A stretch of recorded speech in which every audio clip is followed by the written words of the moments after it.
Saat Boruto dan timnya menjalani misi menyelidiki sisa-sisa energi Shinju, mereka tiba-tiba terjebak oleh genjutsu terkuat yang membawa mereka kembali ke Konoha pada era ketika Kakashi masih menjabat sebagai Hokage. Di sana, Naruto menghadang Boruto dengan tegas, menuduh Boruto dan timnya sebagai penyusup dan musuh Konoha. Pertarungan pun tidak dapat dihindari. Rasengan! Seru Naruto sambil mengarahkan serangannya ke arah Boruto.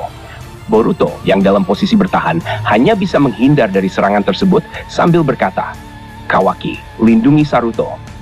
Sementara itu, Kawaki dan Code juga diserang oleh beberapa shinobi penjaga Konoha. Sial, jika aku melukai mereka, apakah ini akan berpengaruh pada masa depan? Pikir Kawaki. Dia dan Code pun hanya menghindari serangan demi serangan yang dilontarkan ke arah mereka. Boruto yang tengah bertarung dengan ayahnya juga merenung. Apakah dia harus menggunakan seluruh kekuatannya untuk melawan Naruto? "Ayah, aku tidak akan melukaimu. Kumohon, dengarkan dulu penjelasanku," serunya. Namun, Naruto tidak merespons apapun dan terus melancarkan serangannya. Sambil terus menghindar, Boruto mencoba mencari tahu apakah ini hanya ilusi atau apakah mereka benar-benar berada di masa lalu. "Kawaki, kumohon, jangan lukai mereka dulu. Aku perlu memastikan apakah ini hanya ilusi. Jika bukan, serangan kita bisa berdampak buruk pada mereka di masa depan." Kawaki menjawab dengan nada kesal. "Cih, berisik. Dari tadi aku hanya menghindar dan tidak membalas. Cepat cari tahu kebenarannya sebelum kesabaranku habis dan aku menghajar mereka semua." Namun, Boruto yang lengah terkena pukulan telak dari ayahnya dan terlempar jauh. Ketika berdiri kembali, Boruto menyadari bahwa serangan ini nyata. Begitu pula dengan luka yang ia terima. "Kawaki, berhati-hatilah. Serangan mereka ini nyata, bukan sekadar ilusi. Ini sangat berbahaya jika aku sampai terkena rasengannya." Sementara itu, Code yang menjaga Saruto akhirnya berkata, "Ini aneh," ucapnya. "Saruto, apakah ada orang lain yang bisa menggunakan Sharingan selain dari klan Uchiha?" Namun, Saruto tidak menjawab pertanyaan Code. Ia hanya fokus memperhatikan pertarungan ayahnya dan Kawaki melawan para shinobi. Setelah cukup lama mengamati, akhirnya Saruto mengaktifkan Mangekyo Sharingan-nya dan membakar dirinya sendiri dengan Amaterasu. Boruto dan Kawaki sangat terkejut melihat aksi Saruto yang membakar dirinya sendiri.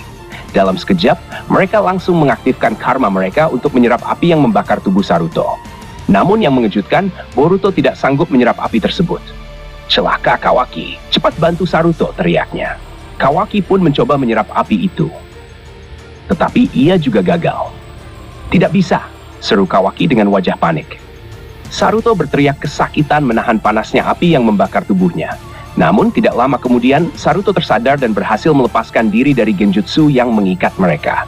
Di hadapannya, kini berdiri sosok misterius dengan tudung yang menutupi kepalanya.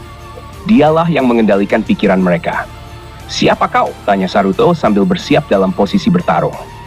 Saruto langsung merasakan aura Shinju yang sangat kuat mengelilingi pria misterius itu.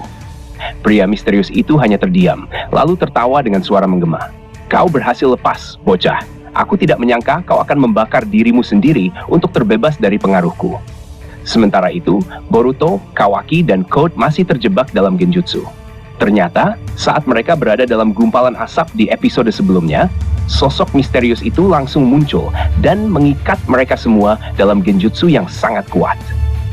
Saruto menyadari bahwa sosok di hadapannya bukanlah manusia biasa. Dia mampu memanipulasi situasi sehingga 3 shinobi hebat pun terperangkap dalam genjutsunya. Siapakah sosok di balik tudung misterius itu? Mampukah Saruto mematahkan genjutsu tersebut dan mengalahkan sosok misterius di hadapannya? Silakan subscribe dulu untuk menyaksikan episode yang akan datang.